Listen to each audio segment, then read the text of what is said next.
नमस्कार दोस्तों, free astro tutorial से एस.वी. भारद्वाज आपका एक बार फिर से स्वागत करता है। तुला वालों की चर्चा करेंगे दोस्तों। शनि, मंगल, देवगुरु बृहस्पति के प्रभाव को जानेंगे आप 24 नवंबर से लेकर 17 जनवरी तक 54 डेज का यह समय काफ़ी बड़े योग बने हुए हैं। देवगुरु बृहस्पति का शनि और मंगल के साथ 3-11 का संबंध और शनि का मंगल के साथ नव पंचम राजयोग, इसकी विश्लेषण, इस स्थिति की ये जो ग्रह गति इस तरह से बनी हुई है, ग्रह गोचर, इसके ऊपर टिप्पणी करते हैं और जानते हैं इस अवधि में शनि और गुरु के मार्गी होने के कारण आप लोगों को किस तरह के प्रभाव मिलते हैं, किस एरिया से, किन क्षेत्रों से आपको शुभ फल मिलने के संकेत हैं और कहाँ से आपको सचेत रहना चाहिए, उसकी भी चर्चा करेंगे। शनि मार्गी और मंगल वक्री। मंगल आपके अष्टम स्थान में वृषभ राशि में, जो कि शुक्र की राशि, आपके लग्नाधिपति की राशि है। तो शुक्र अभी दोस्तों आपके धन स्थान में, उसके पश्चात तृतीय स्थान में गोचर करेंगे और शनि के साथ शुक्र का अंततः मेल होगा जो अति उत्तम रहेगा। तो मंगल का प्रभाव हालांकि अष्टम स्थान में मिला जुला रहेगा, परंतु क्योंकि शुक्र का गोचर इस अवधि में बेहतर है और शनि के साथ मंगल का नव पंचम संबंध क्या कहता है, चलिए शुरुआत करते हैं। पहले हम जानते हैं शनि और मंगल के इस नव पंचम योग के कारण और गुरु के साथ शनि का 3-11 का संबंध और गुरु से मंगल का 3-11 का संबंध किस तरह की स्थितियां पैदा करने वाला है आपके कार्य क्षेत्र में, आपके परिवार में, आपके जर्नल लाइफ की बात करें। हर क्षेत्र को कवर करने की कोशिश करूंगा, चाहे आप छात्र हैं, चाहे व्यापारी हैं, नौकरी पेशा हैं, गृहिणी हैं, सीनियर सिटीजन्स हैं, कोई भी कार्य करते हो, किसी भी क्षेत्र से संबंधित हों, हर जातक की बात करेंगे। शनि दोस्तों आप लोगों के अति श्रेष्ठ, अति शुभ प्लैनेट हो चुके हैं 23 अक्टूबर से। चतुर्थेश, सुखेश और पंचमेश अपने आप में ही राजयोग कारक हो चुके हैं। स्थितियां शनि की बदौलत अति लाभदायक हो चुकी हैं। इसमें कोई भी किसी को किसी तरह का डाउट नहीं होना चाहिए। यहाँ पर शनि शश योग का फल भी दे रहे हैं आपको। शनि सुख स्थान में बैठकर जमीन जायदाद प्रॉपर्टी में आपकी वृद्धि करते हैं। पंचमेश का खासकर जब मार्गी हो जाना, ये अति श्रेष्ठ है। आपको अचानक से लाभ के रास्ते दिखाता है, तरक्की के रास्ते दिखाता है। कहीं तो कोई भी क्षेत्र हो, किसी भी तरह की स्थिति में आप क्यों ना रहे हो पीछे वक्री पीरियड में, तो यहाँ पर शनि इस अवधि में 17 जनवरी तक की हम बात कर रहे हैं इस वीडियो से। 24 नवंबर से 17 जनवरी तक का हम फलादेश डिस्कस करेंगे। तो शनि तो निश्चित तौर से शुभ हैं, परंतु मंगल आपके दो घरों के मालिक हैं, जो कि दूसरा घर धन स्थान है उसके मालिक है और सप्तम स्थान जो कि आपकी मैरिज लाइफ का स्थान है, उसके ऊपर भी मंगल का आधिपत्य है। तो इस स्थिति में जब दो क्रूर ग्रह नव पंचम योग में होते हैं, दोस्तों गौर से सुनिए, यहाँ पर आपको बता दें कुछ स्थितियाँ ऐसी होती हैं जहाँ पर क्रूर ग्रह भी अच्छा फल देने पर मजबूर होते हैं, बाध्य होते हैं। शनि यहाँ पर मंगल के वक्री होने की काट है, या यूं कहें मंगल के अशुभ प्रभाव को भी काटेंगे, क्योंकि शुक्र के मित्र हैं शनि और शुक्र की स्थिति बहुत अच्छी है, तो यह शुक्र को भी बल देने की पोजीशन में है शनि। देखिए, केंद्रीय प्रभाव शनि का लगन के ऊपर भी है, दृष्टि से भी है, वैसे भी केंद्रीय प्रभाव भी है, जो कि शुक्र की राशि है। यदा कदा केतु यहाँ पर दिक्कत में आ जाते हैं, उसकी भी चर्चा करेंगे, परंतु यहाँ पर शुक्र को या यूं कहे आपको बल मिलता है, क्योंकि लगन के ऊपर मार्गी शनि का प्रभाव, इसकी 10वीं दृष्टि शनिदेव की अति श्रेष्ठ है। और इस नाते शुक्र आपको बल देते हैं, आत्मिक बल कहें, आपकी पर्सनालिटी पॉजिटिव होती है, आपकी विचार शक्ति उत्तम हो जाती है। मंगल से दृष्ट रहेंगे शुक्र इस बीच कुछ समय तक, 4 दिसंबर तक। तो मंगल का, क्योंकि शनि का यहाँ पर बोलबाला है, बेसिकली मार्गी हो चुके हैं, इसलिए इसका प्रभाव देखिए बहुत दूरगामी है। यह बृहस्पति के ऊपर भी प्रभाव रखते हैं शनि, यह मंगल के ऊपर भी प्रभाव रखते हैं। जी हाँ दोस्तों, नव पंचम योग बहुत महत्वपूर्ण है। जब भी प्लैनेट किसी की कुंडली में 9-5 की स्थिति में होते हैं, कोई भी प्लैनेट हैं, उनका शुभ फल मिल ही जाता है। शुभ फल ये कैसे मिलेगा, चलिए इसके ऊपर गौर करते हैं। मंगल आपके सप्तम स्थान के मालिक होकर जब अष्टम स्थान में बैठेंगे, तो निश्चित बात है व्यापारिक गतिविधियां तो उत्तम रहेंगी, कारोबार उत्तम रहेगा, अचानक से लाभ के योग बनते हैं, क्योंकि 4 दिसंबर तक तो यह शुक्र के प्रभाव में भी रहेंगे, बल्कि परिवर्तन में ही शुक्र के साथ मंगल का राशि परिवर्तन है, तो इसके कारण व्यापार खूब चलेगा। चलिए, जैसे ही शुक्र आगे चले जाते हैं तो भी मंगल दूसरे घर को देखेंगे, और शनि के साथ नव पंचम के कारण प्रॉपर्टी से लाभ, जमीन जायदाद से लाभ, भूमि में इन्वेस्ट करने से आपको लाभ होता है। शेयर स्टॉक मार्केट या बच्चों से, क्योंकि पंचमेश है शनि, तो बच्चों से शुभ समाचार मिले। सौंदर्य प्रसाधनों में अगर डील करते हैं तो भी आप लाभान्वित होते हैं। शनि का मंगल से यह योग मंगल के अशुभ फलों को काटता है, और मंगल का दृष्टि संबंध शुक्र के साथ रहेगा 5 दिसंबर के बाद भी। मंगल शुक्र को अष्टम दृष्टि से भी देखेंगे। अगर आप दोस्तों यहाँ तक नहीं पहुँचते तो फला आप अगर हॉरोस्कोप एनालिसिस पढ़ते हैं, सुनते हैं कि शनि का शश योग है, बस उसी के चलते आपको ये सब मिल रहा है, ये गलत है। देखिए, मंगल का प्रभाव अष्टम दृष्टि धनु राशि के ऊपर रहेगी इस बीच, और यह मार्च तक रहेगी। मार्च तक मंगल का गोचर यहाँ पर रहेगा, 13 मार्च तक। हालांकि शुक्र शनि के साथ मिलकर बहुत बड़ा राजयोग बनाएंगे, लग्नेश, चतुर्थेश, पंचमेश।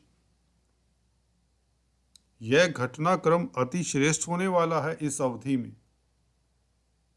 5 दिसंबर से लेकर 25 दिन का समय करीबन ऐड कर लीजिए, 20 दिन का, यह धनु राशि में रहेंगे।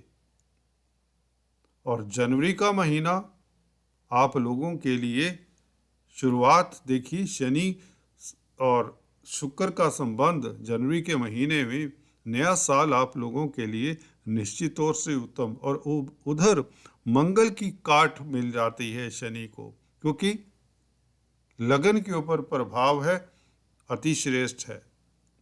तो मंगल का वक्री होना यहाँ पर काफ़ी कंट्रोल में रहता है, साफ लफ्ज़ों में कहें। पर फिर भी यदा कदा, जैसे कि कहता आया हूँ, जिनकी मंगल की दशा अंतर्दशा प्रत्यंतर दशा है, उन्हें अपना वाहन ध्यान से चलाना चाहिए और किसी से झगड़ा नहीं करना चाहिए, बहस नहीं करनी चाहिए।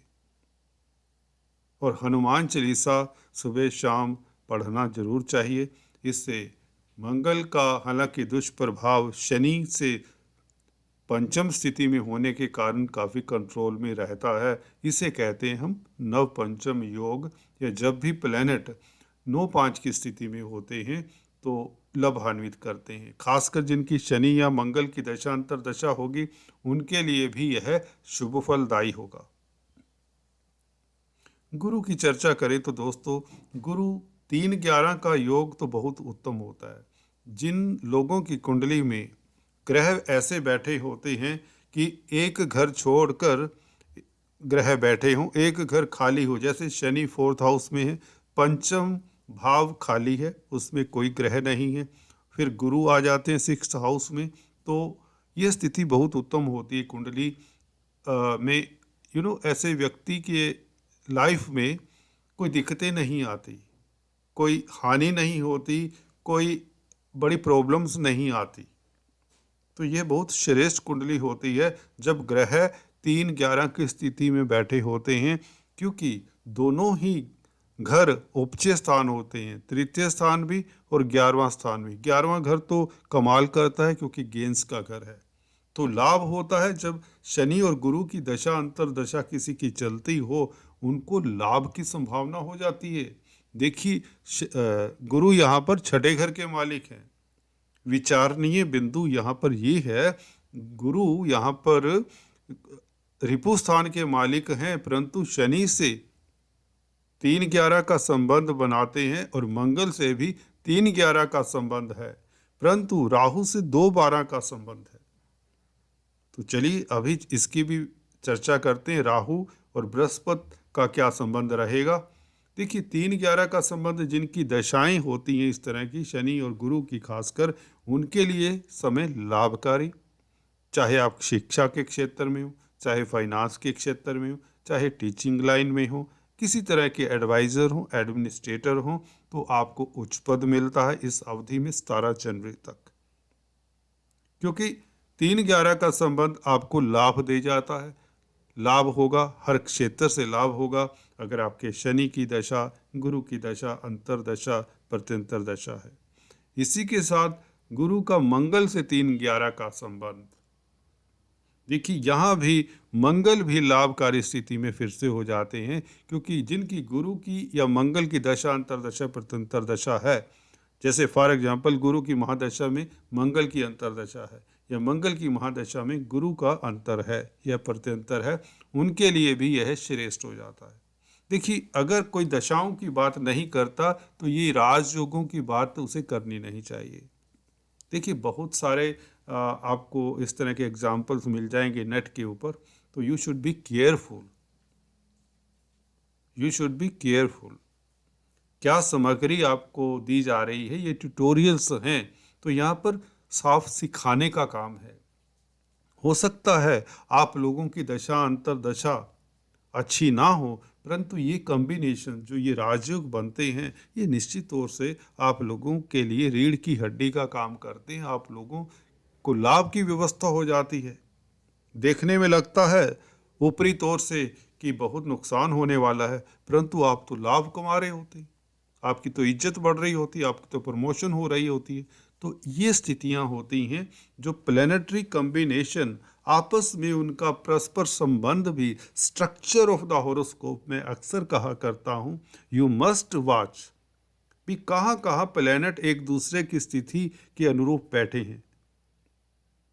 तभी तो हम वो भी आपको देखा होगा, तत्काल मैत्री चक्र, पंचदा मैत्री चक्र इत्यादि कुंडली में इसी आधार पे बनता है। तो एनीवेज, तो ये स्थिति है। मंगल यहाँ पर शुभ फल देने में बाध्य हो जाते हैं जो देखने में वक्री हैं और अष्टम स्थान में हैं। अभी तो शुक्र के कारण और शनि के कारण भी, गुरु के कारण भी। हाँ, दिक्कत एक है, सचेत मैंने शुरू से कहा, वो यह है कि राहु से 2/12 का संबंध, जिनकी राहु की या मंगल की दशा अंतरदशा प्रत्यंतर दशा है। मैं फिर से रिपीट करता हूँ, अगर राहु की महादशा में मंगल का अंतर है, दे शुड बी केयरफुल। उनके लिए, सभी के लिए उपाय जरूर बताऊंगा, अंत में जरूर सुनिए। या मंगल की दशा में राहु का अंतर है, समझ गए, क्लियर हो जाना चाहिए। जब ये दो ग्रहों की बात करता हूँ, उनकी अंतरदशा प्रत्यंतर दशा भी चलनी चाहिए, तभी उसका शुभ या अशुभ फल मिलता है। तो यहाँ पर 2/12 की स्थिति में है, अगर आपकी दशा अंतरदशा भी इन्हीं की है तो आपको चेत रहना चाहिए। 2/12 का 12वां घर क्या होता है? नुकसान का, खर्चे का, हॉस्पिटल्स का, एक्सपेंडिचर का, कोर्ट कचहरी इत्यादि में भी उलझा देता है। तो आपको राहु के उपाय करने चाहिए ऐसे व्यक्तियों को। तो सभी ग्रहों के उपाय बता देने वांछनीय होंगे, क्योंकि केतु के ऊपर शनि की दृष्टि भी है। हालांकि केतु ने फल किसका देना है? शुक्र का। और शनि क्योंकि योग कारक है, तो चलिए यहाँ पर केतु भी शुभ फलदायी हो जाते हैं। केतु भी, हालांकि शनि का केतु के ऊपर प्रभाव अच्छा नहीं माना जाता, क्योंकि केतु कुजवत केतु कहते हैं ना, मंगलवत केतु, मंगल का प्रभाव देते हैं केतु। तो मंगल तो शनि के मित्र नहीं हुए, परंतु इस स्थिति में नवपंचम योग है शनि मंगल का, तो केतु भी यहाँ पर, जिनकी दशाएं हैं केतु की, वो भी उत्तम स्थिति में रहेंगे। तो आपको क्या लाभ होगा? सभी मोटे तौर से एनालिसिस का सम अप करें। जमीन जायदाद, प्रॉपर्टी, प्रतिष्ठा, नौकरी, व्यापार से लाभ, शत्रु हंता रहेंगे, कोर्ट कचहरी में निजात, स्वास्थ्य उत्तम रहेगा और विदेशों से खास लाभ के योग, धर्म कर्म के कामों में आपको सेटिस्फैक्शन, योगा मेडिटेशन से लाभ आदि इत्यादि होगा। आपको उपाय बता दें दोस्तों, देखिए केतु के उपाय मैं सिंपल ही बताता हूँ, और यह बहुत गहरे तक, दूर तक प्रभाव करते हैं अगर श्रद्धा से कंटिन्यूसली किए जाएं। वैदिक उपाय हैं दोस्तों। ब्लैक एंड वाइट डॉग को फीड करते रहें, काला सफ़ेद कंबल यदा कदा अपनी कैपेसिटी के अनुसार दान करते रहें, चींटियों को आटा शक्कर डालते रहें, तो केतु आपको शुभ फल तो देते रहेंगे जब तक शुक्र की स्थिति अच्छी है। जब शुक्र कमजोर पड़ जाते हैं, जैसा कि अभी अस्त चले जा रहे हैं, कुछ दिन अस्त चले आ रहे हैं बुध के साथ शुक्र, तो आपको केतु की इस अवधि में उपाय करने बहुत जरूरी हैं, ताकि आपके लग्नेश को भी, शुक्र को भी बल मिले, या यूं कहें पत्नी के साथ संबंध उत्तम रहें। तो ये केतु के उपाय करने से शुक्र उत्तम होते हैं। चलिए शुक्र के भी उपाय कर सकते हैं। जिनकी शुक्र की दशा अंतरदशा है, गाय की सेवा करें, पत्नी के साथ संबंध बनाकर रखें, उसका रिगार्ड करें, रिस्पेक्ट करें। पत्नी के कारक होते हैं शुक्र, और डायमंड इत्यादि या उसका सब्स्टिट्यूट ओपल धारण कर सकते हैं। राहु के उपाय सिंपल होते हैं, जो केतु के उपाय बताए वही राहु के मान सकते हैं, परंतु राहु के 1-2 उपाय एक्स्ट्रा आपको बता देते हैं।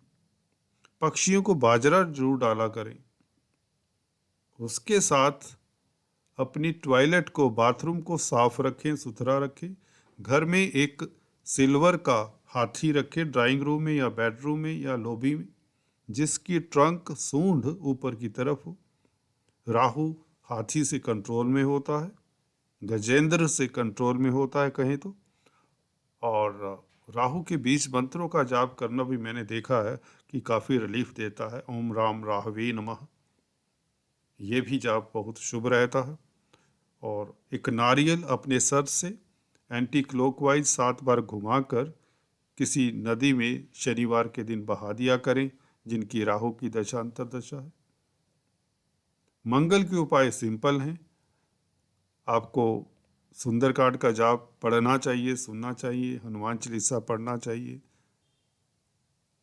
और गुरु के उपाय आपको पता है, गुरुवार वाले दिन हल्दी, चने की दाल, मुनक्का, बनानास, बेसन के लड्डू दान करने चाहिए, केले की पूजा करनी चाहिए और विष्णु सहस्त्र नाम का जाप करना चाहिए। ये सिंपल उपाय देखने में लगते हैं, परंतु काफ़ी अच्छा फल देते देखे गए हैं। रेस्ट आपको कोई ज़रूरत अभी नहीं है। अभी समय क्योंकि श्रेष्ठ है। ये 9 पंचम राजयोग और 3 11 का राजयोग अच्छा है, परंतु ये उपाय उनको करने चाहिए जिनकी दशाएं अंतरदशाएं जिन ग्रहों की है वे अच्छी स्थिति में नहीं है, त्रिक स्थानों में हैं, 6 8 12 घरों के मालिक के साथ हैं प्लैनेट जिनकी दशाएं चल रही होती या अस्त हैं, कंबस्ट हैं, 0 डिग्री पर आदि इत्यादि हैं। तो चलिए आज इस वीडियो में इतना ही, फिर से मिलते हैं, तब तक के लिए stay tune, do subscribe, like and share.